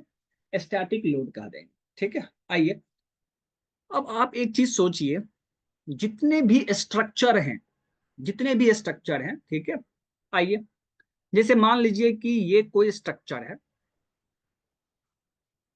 सपोज ये कोई स्ट्रक्चर बना हुआ है, ठीक है। ये आपका कोई स्ट्रक्चर है। अब आप सोचिए, इस स्ट्रक्चर का जो वेट होगा, वेट, क्या वो चेंज होगा? क्या वो टाइम के साथ चेंज होगा? मान लीजिए कि इसका वेट जो है, सपोज इसका वेट, ठीक है, मान लीजिए इसका मास 2000 kg है, तो इसका वेट कितना हो गया? 20,000 न्यूटन हो गया। अब आप मुझे बताइए, क्या इस स्ट्रक्चर का वेट चेंज होगा टाइम के साथ? नहीं, ये हमेशा कांस्टेंट रहेगा। उसी तरह आपके घर में जो दीवार है, या वॉल है, सॉरी, या रूफ है, ठीक है। क्या उन उन सभी का वेट, ठीक है, टाइम के साथ चेंज हो रहा है क्या? नहीं। या कोई भी मशीन है, उस मशीन का वेट क्या टाइम के साथ चेंज होगा? नहीं। तो मैं यहां पर वेट की बात कर रहा हूं, मतलब सेल्फ वेट की बात कर रहा हूं, जो कि टाइम के साथ कभी चेंज नहीं होगा। ओके, तो मैग्नीट्यूड तो चेंज नहीं कर रहा है। अब डायरेक्शन की बात आती है। आप ही सोचिए, इस स्ट्रक्चर का जो वेट है, ये तो हमेशा नीचे की तरफ ही ना काम करेगा जी। क्या किसी केस में स्ट्रक्चर का वेट या किसी मशीन का वेट क्या ऊपर की तरफ काम करेगा? कभी नहीं। तो डायरेक्शन भी तो चेंज नहीं कर रहा है ना जी। शुरुआत में भी वेट नीचे काम कर रहा था। आप 10 घंटे के बाद भी वहां पे चेक करेंगे, 10 दिन के बाद भी चेक करेंगे, तो वेट क्या होगा? नीचे की तरफ ही काम करेगा। तो मैग्नीट्यूड का मतलब ये वैल्यू हो गया।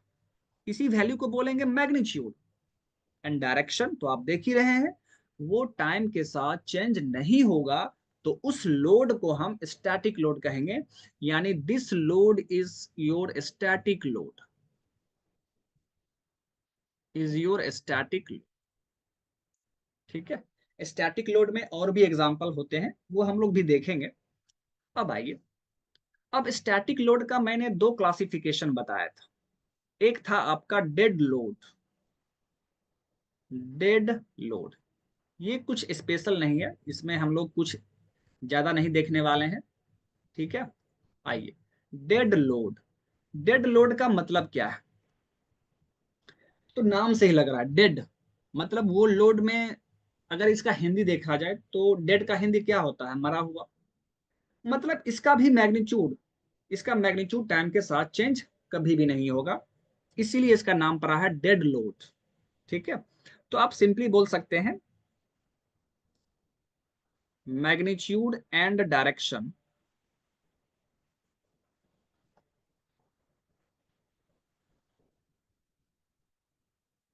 डू नॉट चेंज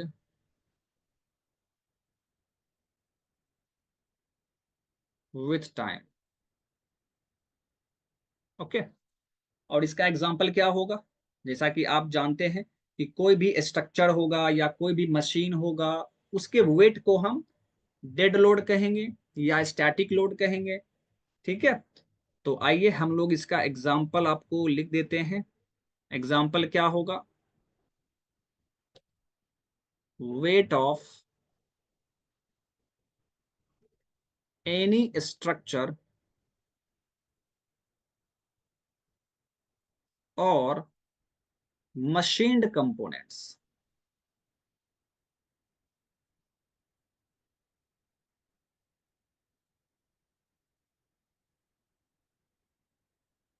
और मशीन्ड कंपोनेंट्स। ठीक है।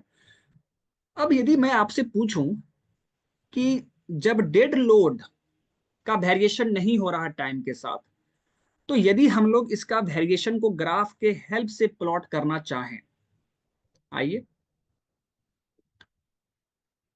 ये एक्सिस आपका टाइम एक्सिस है और ये आपका डेड लोड है।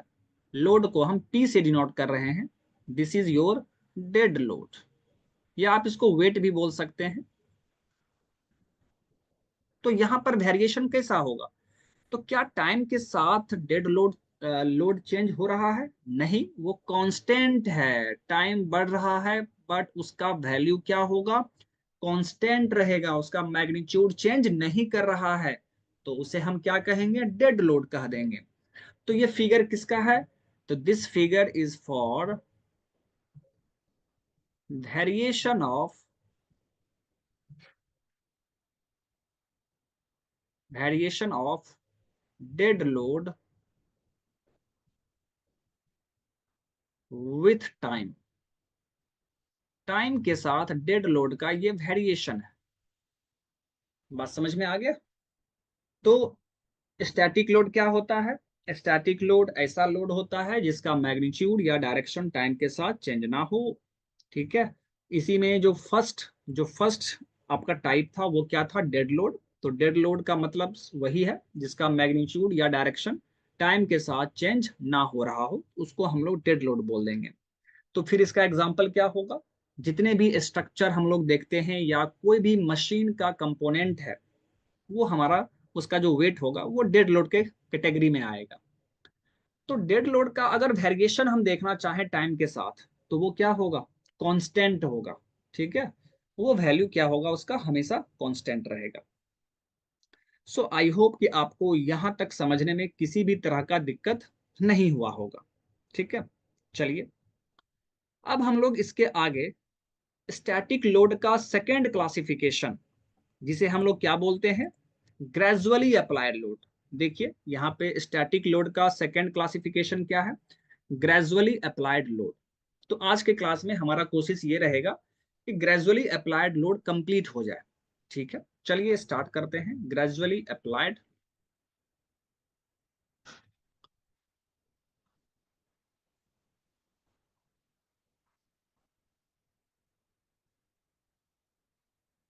Gradually applied load.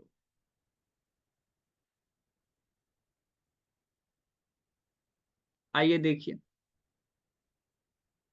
अभी तक जो भी मैंने आपको टाइप बताया डेड लोड, ठीक है, वहां से एग्जाम में क्वेश्चन पूछने का प्रोबेबिलिटी जो है, चांस जो है वो कम है, वो समझने के लिए था। बट अब यहां से इस टॉपिक से आपका क्वेश्चन अराइज होना शुरू होगा। इसी टॉपिक के बाद आपसे एग्जाम में क्वेश्चन पूछे जाते हैं। ठीक है, तो अब आपको यहाँ पे ध्यान देना होगा, एक एक चीज को समझना होगा आपको। ठीक है, यहीं से आपको कुछ कुछ फॉर्मूलाज भी मिलेंगे, कुछ डेफिनेशन भी मिलेगा, जो कि आपको ध्यान में रखना होगा। ठीक है, क्योंकि आपके कंपटीशन में क्वेश्चन यहाँ से पूछा जाता है। ओके, चलिए ग्रेजुअली अप्लाइड लोड। तो जैसा कि मैंने आपको बताया है कि कोई भी नाम अगर आप देख रहे हैं, ठीक है, तो पहले आप उस नाम का हिंदी समझने की कोशिश कीजिए। यहां पर क्या लिखा हुआ है, ग्रेजुअली अप्लाइड लोड। ग्रेजुअली का मतलब क्या होता है जी, ग्रेजुअली का मतलब होता है धीरे धीरे, धीरे धीरे। अप्लाइड का मतलब क्या है, जो अप्लाई किया जा रहा है, मतलब ऐसा लोड जो धीरे धीरे अप्लाई हो रहा हो, उस लोड को हम लोग क्या कहेंगे, ग्रेजुअली अप्लाइड लोड कहेंगे। ओके, इसका सिंपल सा एग्जांपल यदि आप अपने आसपास भी देखना चाहें तो आप देख सकते हैं। जैसे मान लीजिए आप अपना दोनों हाथ आगे बढ़ा दे रहे हैं और अपने दोस्त को बोल रहे हैं कि मेरे हाथ पर किताब को रखते जाओ। तो जब आप अपना हाथ को आगे बढ़ाए हुए हैं तो आपका दोस्त उस पर एक किताब रखा। ओके, तो पहले आपके हाथ पे जीरो जीरो लोड काम कर रहा था। फिर जैसे ही उसने एक किताब रखा, अब आपके हाथ पे कुछ लोड काम कर रहा है। फिर आपका दोस्त उस पे दूसरा किताब रखेगा, तो अब दो किताब का लोड काम कर रहा है। फिर तीन किताब रखेगा, फिर चार किताब रखेगा। तो ये जो लोड आपके हाथ पर लग रहा है, ये लोड क्या कर रहा है, ये धीरे धीरे अप्लाई हो रहा है आपके हाथ पे। एक ही बार तो अप्लाई हो नहीं रहा है, धीरे धीरे हो रहा है। सो हम लोग इस लोड को ग्रेजुअली अप्लाइड लोड कह सकते हैं। सिंपल लैंग्वेज में आप इस तरीके से इसको समझ सकते हैं। ठीक है, आइए, ये तो सिंपल लैंग्वेज में हो गया, इस तरह आप एग्जाम में नहीं लिख पाएंगे, या ठीक है, इस तरह का क्वेश्चन भी नहीं आएगा, ये बस समझने के लिए था। तो इसका टेक्निकल डेफिनेशन क्या होगा, तो चलिए पहले मैं इसको डिफाइन करता हूं, फिर हम लोग फिगर के हेल्प से इसको समझने की कोशिश करेंगे। आइए,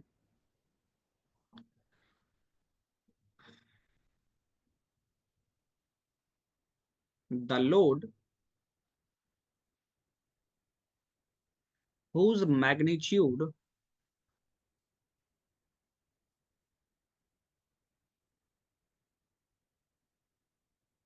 varies linearly from 0 to maximum,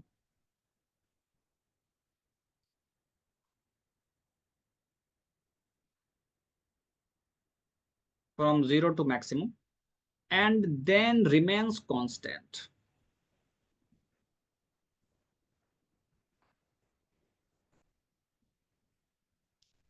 and then remains constant is called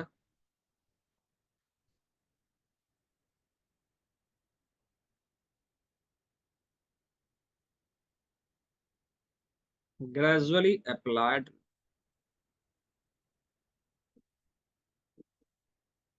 देखिए मैंने यहाँ पे क्या लिखा है, मैंने यहाँ पे लिखा है ऐसा लोड जिसका मैग्नीट्यूड, जिसका वैल्यू वेरी करता है लीनियरली। लीनियरली का मतलब आप समझते हैं, लीनियरली का मतलब है जो स्ट्रेट लाइन को फॉलो करे, मतलब उसका ग्राफ कैसा बनेगा, स्ट्रेट लाइन वाला ग्राफ बनेगा।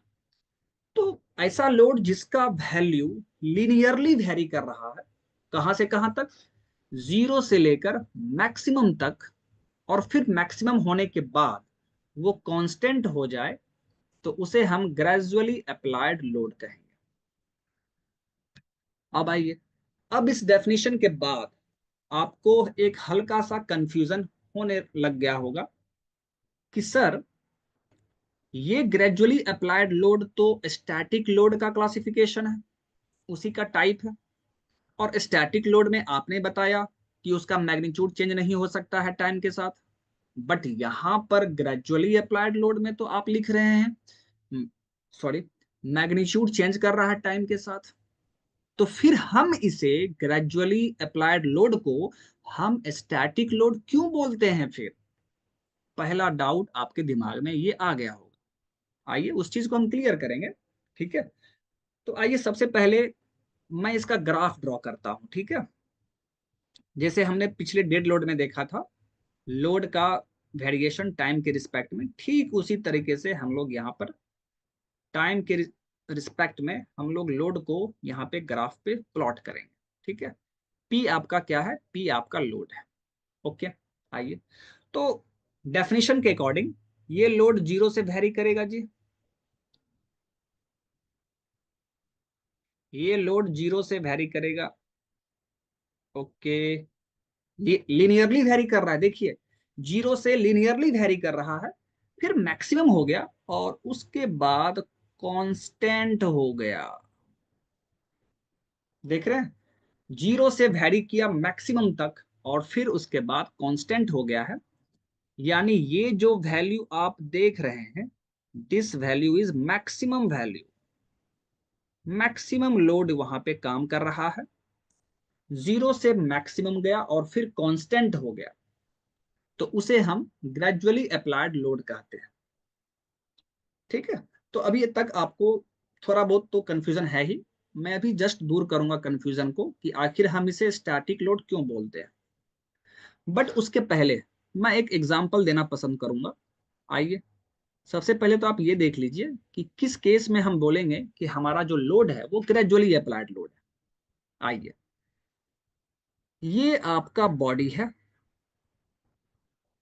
जो कि यहाँ पे रखा हुआ है, एकदम ध्यान से समझना है, ये बॉडी है, ये यहाँ पे रखा हुआ है।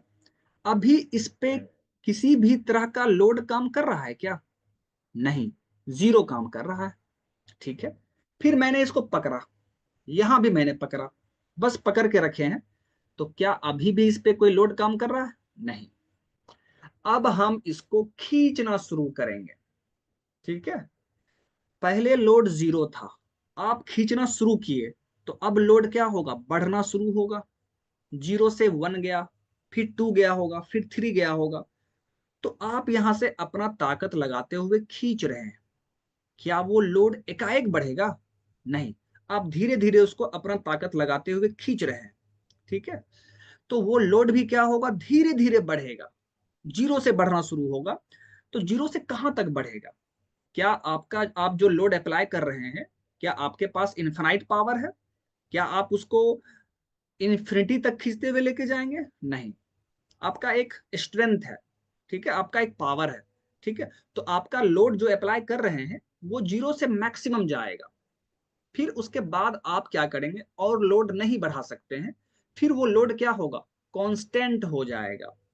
मतलब लोड जीरो से मैक्सिमम जाएगा फिर कांस्टेंट हो जाएगा।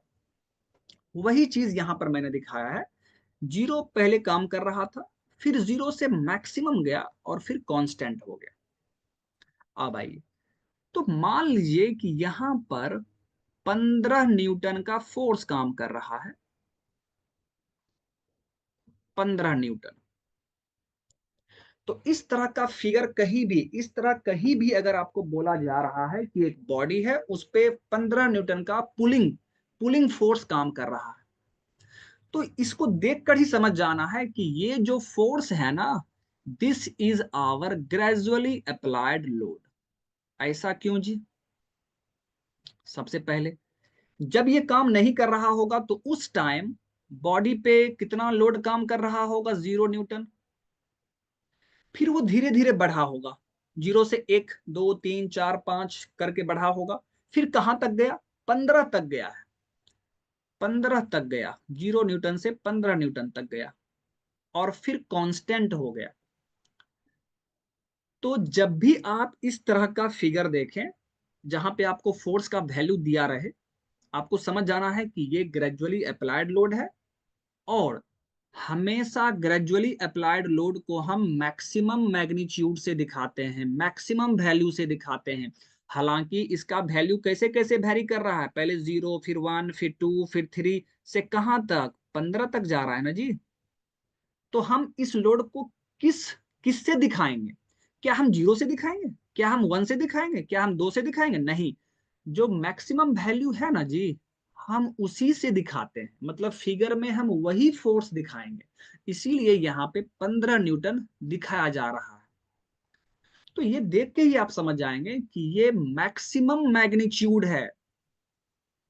पहला चीज, ऐसा फिगर जहां भी देखेंगे तो आप समझ जाएंगे कि ये ग्रेजुअली अप्लाइड लोड है और ये मैक्सिमम मैग्नीट्यूड है। ठीक है, तो आप यहाँ पे लिख सकते हैं every gradually applied load is represented by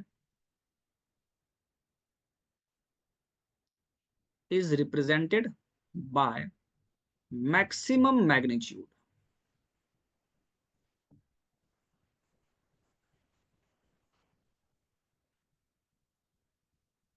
okay, चलिए ये तो एग्जांपल समझ में आ गया होगा। चलिए दूसरा एग्जांपल भी हम लोग देख लेते हैं फटाक से, फिर हम लोग यहाँ पर वापस आएंगे कि आखिर इस लोड को हम स्टैटिक क्यों बोलते हैं। आइए दूसरा एग्जांपल, ये फर्स्ट एग्जांपल था। चलिए, ये बॉडी है,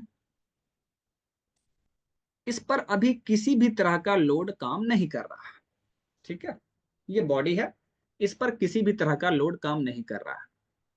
तो मैंने बताया था लोड में दो चीज आएगा, force end moment.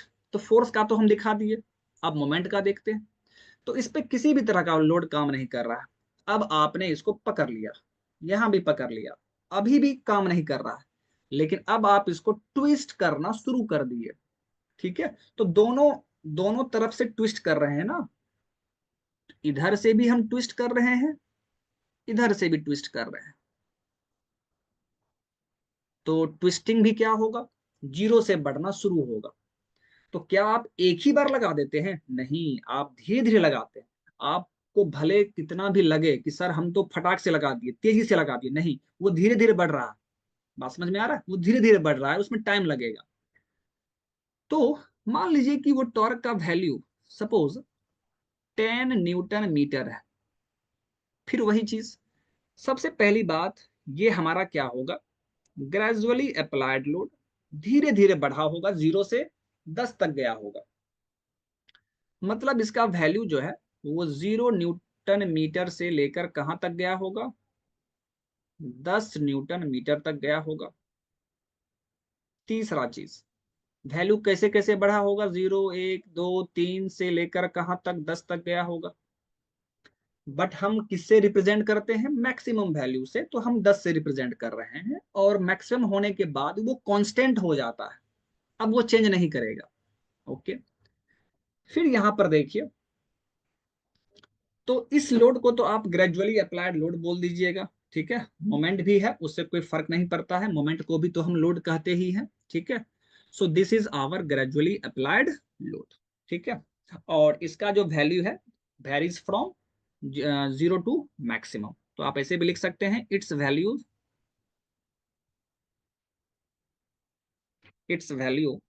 Varies from 0 to maximum. Okay, चलिए ठीक है, सॉरी, एग्जाम्पल तो आपको समझ में आ गया होगा। अब आइए फिगर पे। अब आपको थोड़ा सा ध्यान देना है कि आखिर हम इसे स्टैटिक लोड क्यों कहते हैं। ओके, आइए, जब चूंकि ये लोड धीरे धीरे अप्लाई हो रहा है, तो यहाँ पे टाइम 0 है। मैक्सिमम तक पहुंचने में, मैक्सिमम तक पहुंचने में कुछ तो टाइम लगा होगा। सपोज वो टाइम टी लगा है, सपोज वो टी टाइम लगा है। तो आप ही बताइए, जब लोड धीरे धीरे बढ़ रहा है तो मैक्सिमम तक पहुंचने में तो ज्यादा टाइम लगाएगा।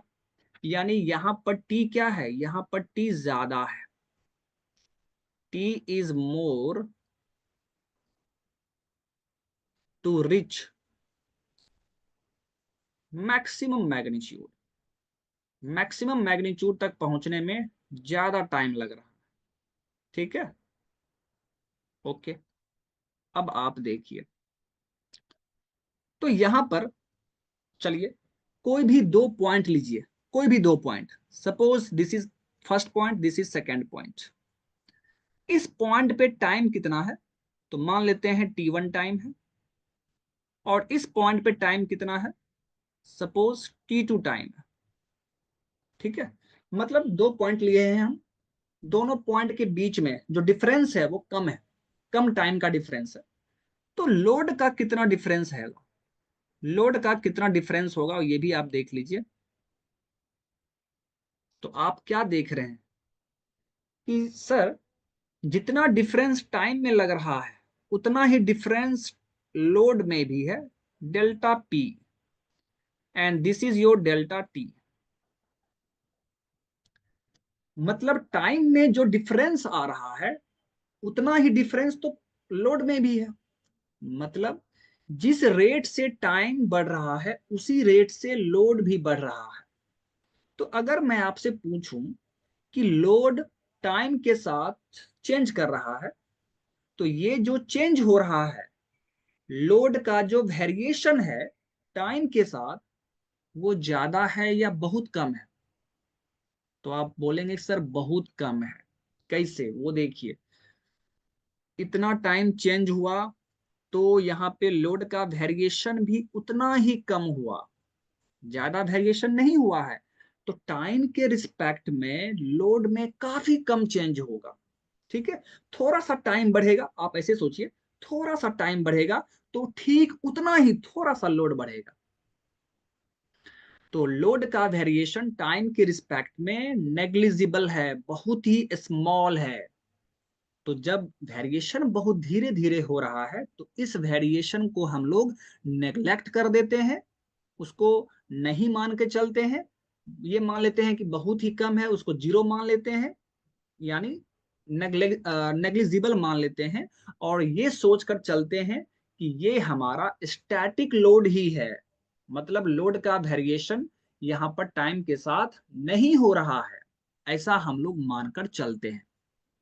ठीक है, तो आपको यहाँ पे डाउट अब नहीं होना चाहिए, जैसा कि स्टार्टिंग में आपको लग रहा होगा कि सर इसका मैग्नीट्यूड टाइम के साथ चेंज कर रहा है। बिल्कुल कर रहा है, मैं उस चीज से डिनाई नहीं कर रहा हूं, बिल्कुल इसका मैग्नीट्यूड टाइम के साथ चेंज कर रहा है। लेकिन ये चेंज बहुत धीरे धीरे हो रहा है।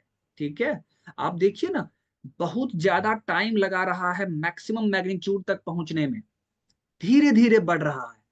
तो लोड का वेरिएशन टाइम के रिस्पेक्ट में नेग्लिजिबल है, बहुत ही कम है। तो इस वेरिएशन को हम लोग नेग्लेक्ट कर देंगे एंड ग्रेजुअली अप्लाइड लोड को हम स्टैटिक लोड के तरह ही ट्रीट करेंगे। नाउ आई होप कि आपको ये समझ में आ गया होगा। ठीक है, तो चलिए उस पॉइंट को हम लोग यहाँ पे लिखते हैं। ठीक है,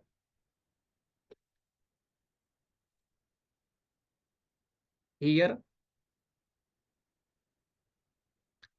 the variation of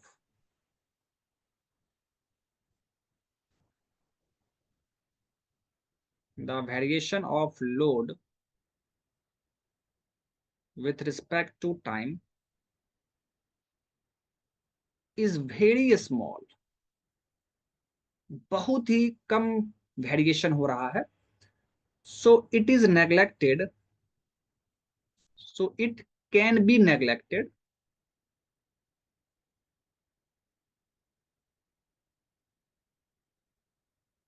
and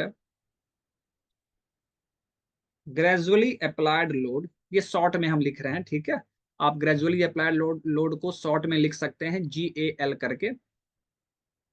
so it can be neglected, and GAL can be safely treated as, can be safely treated as a static load. इसीलिए हम लोग ग्रेजुअली अप्लाइड लोड को स्टैटिक लोड बोलते हैं, ठीक है। सो आई होप कि आपको ये चीज समझ में आ गया होगा, ठीक है। और ये भी समझ में आ गया होगा कि ग्रेजुअली अप्लाइड लोड होता क्या है, ठीक है। मैंने इसको अभी दो एग्जांपल से मैंने आपको समझाया भी, ठीक है। और इसी तरह का फिगर जनरली आप देखेंगे, ठीक है। पूरे स्ट्रेंथ ऑफ मटेरियल में आप इसी तरह का फिगर वगैरह देखेंगे, इस तरह का हो गया, इस तरह का हो गया। तो वहां पे फोर्स दिया रहेगा, लोड आपको दिया रहेगा, जैसे मैंने यहाँ पे लिखा है 15 करके, फिर यहाँ पे लिखा है टॉर्क का वैल्यू, वो दिया रहेगा। तो वो देखेंगे कि बस समझ जाएंगे आप कि ये ग्रेजुअली अप्लाइड लोड है, और हम हमेशा उसका मैक्सिमम वैल्यू से वहां पे शो करते हैं। तो यहाँ पे 15 लिखा हुआ है, इसका मतलब ये तो नहीं है ना जी कि डायरेक्ट 15 ही काम किया होगा वहां पे, नहीं। पहले जीरो होगा, फिर जीरो से धीरे धीरे बढ़ा होगा, 15 तक गया होगा, फिर 15 के बाद कांस्टेंट हो गया होगा। तो हम हमेशा मैक्सिमम वैल्यू से दिखाते हैं, और यही वैल्यू का हम यूज करेंगे क्वेश्चन सॉल्व करने में। कभी भी आपके दिमाग में ये नहीं होना चाहिए कि सर ये वैल्यू तो 0 से 15 के बीच में लाई कर रहा है, तो हम कोई भी वैल्यू पुट कर देंगे, नहीं। वैल्यू हमें यही पुट करना है, मैक्सिमम वैल्यू ही पुट करना है। बात समझ में आ रहा है? तो क्वेश्चन सॉल्व करने में हम लोड के जगह पर यही 15 पुट करेंगे, यानी ये आपका पी हो गया। पी मतलब लोड। बात समझ में आ रहा है? तो यही चीज आपका हर जगह रिपीट होगा। ओके। तो ये था आपका ग्रेजुअली अप्लाइड लोड। ओके। ये ग्रेजुअली अप्लाइड लोड अभी कंप्लीट नहीं हुआ है माय डियर, ये कंप्लीट अभी नहीं हुआ है। अभी मैंने जस्ट आपको इसके बारे में बताया कि ये होता क्या है, इसका ग्राफ कैसा होगा, फिर मैंने एग्जांपल बताया। तो अभी ये कंप्लीट नहीं हुआ है, थोड़ा सा इसमें हम लोग 10 15 20 मिनट और भी देखेंगे, ठीक है। उसके बाद ये कंप्लीट होगा, फिर हम लोग डायनामिक लोड का क्लासिफिकेशन देखेंगे, ठीक है। तो यहाँ से काफी इंपॉर्टेंट चीज है, यहाँ से अब आपको काफी ध्यान से पढ़ना होगा, क्योंकि आपके न्यूमेरिकल में यहाँ से क्वेश्चन पूछे जाते हैं, ठीक है। लेकिन आज चूंकि फर्स्ट क्लास है, तो आज हम लोग यहीं पर स्टॉप करेंगे, ठीक है। आज हम लोग यहीं पर इसको स्टॉप करते हैं। कल हम लोग इसमें जो ग्रेजुअली अप्लाइड लोड में जो थोड़ा सा बचा हुआ है उसको कंप्लीट करेंगे, फिर हम लोग डायनामिक लोड को भी कंप्लीट कर लेंगे। दैट मीन्स नेक्स्ट क्लास में हमारा डायनामिक लोड एंड ग्रेजुअली ये पूरा कंप्लीट हो जाएगा, ठीक है। तो हम लोग इसी स्पीड से कंटिन्यू रखेंगे, ठीक है। एंड आपको कहीं भी दिक्कत हो, कुछ भी समझने में अगर आपको प्रॉब्लम हो, तो आप मुझसे पूछ सकते हैं, ठीक है। एक एक चीज को आपको एकदम अच्छे से पढ़ना है, ठीक है। कहीं भी हल्का भी कंफ्यूजन आपको नहीं होना चाहिए, ठीक है। सब कुछ क्लियर करके आप पढ़िए, ठीक है। तो आपको यहाँ पे कुछ भी चीज याद करने की जरूरत नहीं पड़ेगी, आप किसी भी क्वेश्चन को आसानी से सॉल्व कर सकते हैं। ओके। तो चलिए माय डियर, आज आपने क्या क्या पढ़ा है मैं आपको बस एक बार थोड़ा सा दिखा देता हूँ, फिर हम लोग क्लास को एंड करेंगे, ठीक है। आइए देखिए, स्टार्टिंग में हम लोगों ने क्या किया। स्टार्टिंग में मैंने आपको बस ये बताया कि स्ट्रेंथ ऑफ मटेरियल होता क्या है, ठीक है। फिर यहाँ पर क्या कौन कौन से टॉपिक को आपको पढ़ना है वो मैंने आपको बताया। फिर हम लोगों ने देखा कि यहाँ पर हम किस बॉडी के बारे में बात करते हैं, स्ट्रेंथ ऑफ मटेरियल क्यों पढ़ते हैं, ठीक है। हम लोग मैकेनिक्स में किस बॉडी के बारे में बात कर रहे थे, स्ट्रेंथ ऑफ मटेरियल में किस बॉडी के बारे में बात करेंगे, ये मैंने आपको बताया, ठीक है। फिर यहाँ पर फिर उसके बाद हम लोग rigid body and deformable body का कुछ एग्जाम्पल के द्वारा मैंने आपको समझाया। देन फिर हम लोगों ने यहाँ से लोड स्टार्ट किया, लोड होता क्या है, ठीक है, वो आपने देखा। देन आफ्टर दिस हम लोगों ने लोड का बेसिक क्लासिफिकेशन देखा, जो कि दो टाइप का होता है, externally applied load and self weight, वो आपने देखा। फिर एग्जाम्पल भी हम लोगों ने देखा। फिर यहाँ से आपका लोड का एक्चुअल क्लासिफिकेशन स्टार्ट हो रहा, ठीक है। तो पहले हम लोगों ने टाइम के रिस्पेक्ट में देखा, तो इसमें दो टाइप था, फिर दोनों का दो दो टाइप है। उसके बाद हम लोग स्टैटिक लोड को स्टार्ट किए, और स्टैटिक लोड क्या होता है, ठीक है, डेड लोड क्या होगा, उसका डेफिनेशन क्या है, एग्जाम्पल क्या है, फिर मैंने उसका फिगर दिखाया, उसका वेरिएशन किस तरह होता है, तो आपने क्या देखा, वो कांस्टेंट रहता है। तो आप यहाँ पे लिख सकते हैं ये क्या है, आपका कांस्टेंट है, दिस इज कांस्टेंट, वो कांस्टेंट रहेगा। ठीक है। उसके बाद डेड लोड से जनरली क्वेश्चन नहीं पूछे जाते हैं, यहाँ से न्यूमेरिकल तो कुछ भी नहीं पूछा जाएगा। हाँ, हो सकता है कि आपको यहाँ से थ्योरेटिकल क्वेश्चन पूछा जाए, तो आपको बस इतना ध्यान में रखना है कि जिसका डायरेक्शन और मैग्नीट्यूड टाइम के साथ चेंज ना हो। फिर यहाँ पर हम लोगों ने लास्ट में क्या देखा, ग्रेजुअली अप्लाइड लोड। ठीक है। तो इतना सारा चीज हम लोग आज के क्लास में पढ़े हैं, एंड आई होप कि आपको सब कुछ अच्छे से समझ में आ जाएगा। ठीक है, आ गया होगा। तो चलिए माय डियर, आज के इस क्लास को हम यहीं पर स्टॉप करते हैं। ठीक है, मिलते हैं फिर नेक्स्ट सेशन में। So thank you, bye bye, good night.